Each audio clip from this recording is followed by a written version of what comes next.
আসসালামু আলাইকুম। আপনারা চাইলেও বিকেলের নাস্তায় খুব সহজেই চটজলদি এই চিকেন রোলটা তৈরি করে নিতে পারেন। এর জন্য আমি এখানে ১ কাপ পরিমাণ মুরগির বকের মাংস নিয়ে নিয়েছি।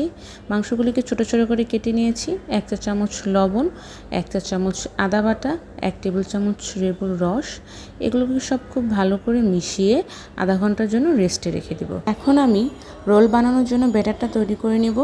এর জন্য আমি একটা বাটি নিয়ে নিয়েছি। বাটিতে ১.৫ কাপ পরিমাণ ময়দা, 1/2 চা চামচ লবণ, পানি দিয়ে খুব ভালোভাবে একটা স্মুথ ব্যাটার তৈরি করতে হবে যাতে কোনো লাম্পস না থাকে।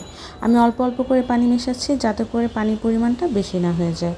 আমার ব্যাটারটা তৈরি হয়ে গেছে, আপনারা দেখেই বুঝতে পারছেন। রোল বানানোর জন্য প্রথমে আমি রোলের পুরটা তৈরি করে নেব। এর জন্য ফ্রাই প্যানে কিছু পরিমাণে তেল দিয়ে আগে থেকে ম্যারিনেট করে রাখা মাংসগুলোকে দিয়ে দিব।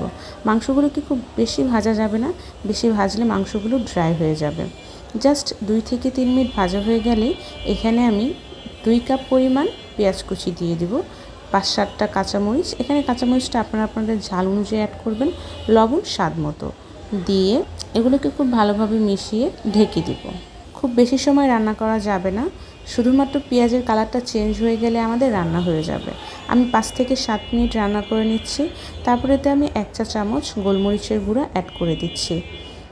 গোলমরিচ অ্যাড করার পরে এতে আমি 1 চা চামচ কর্নফ্লাওয়ার গুলে অ্যাড করে দিচ্ছি, এতে করে বাইন্ডিংটা খুব ভালো হয়। এই তো হয়ে গেল আমার রোলের পুর।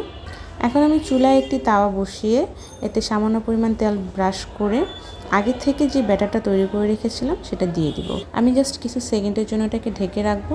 তারপর এতে আমি আগে থেকে তৈরি করে রাখা যে পুরটা ছিল সেটা দিয়ে দিব। তারপর রোলটাকে ভাঁজ করে নেব। আপনাদের এখানে দেখে দেখে বুঝতে হবে, এখানে আসলে বলার কিছু নেই। আমি এখানে যাতে রোলটা খুলে না যায় এর জন্য কিছুটা ময়দা গুলিয়ে নিয়েছি, সেটা এখানে লাগিয়ে দিচ্ছি যাতে করে রোলটা খুব সুন্দর মতো লেগে থাকে, খুলে না যায়। এভাবে করে সবগুলো রোল তৈরি করে নিতে হবে। আমার রোলগুলো তৈরি হয়ে গেছে, এখন এগুলো আমি ভেজে নেব।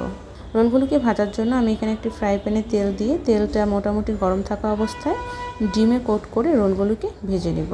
এপাশ ওপাশ করে খুব সুন্দর করে গোল্ডেন ব্রাউন কালার করে ভেজে নিতে হবে। এই তো আমার রোলগুলো ভাজা হয়ে গেছে। আপনাদের কাছে আমার রেসিপিটি কেমন লাগলো অবশ্যই জানাবেন।